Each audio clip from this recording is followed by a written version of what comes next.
Certo, è la scuderia Fortuna da anni che si ritrova sulle piste isolane e quindi vediamo un pochino come sarà la partenza di Zigo e dalla partenza ci rendiamo conto già. Intanto parte la prima batteria, al comando scatta la Giuba grigia di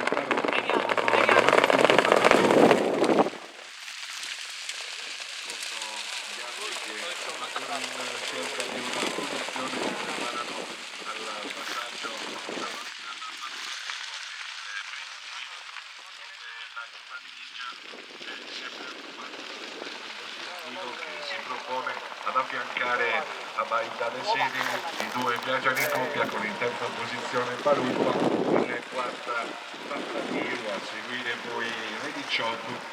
e a chiudere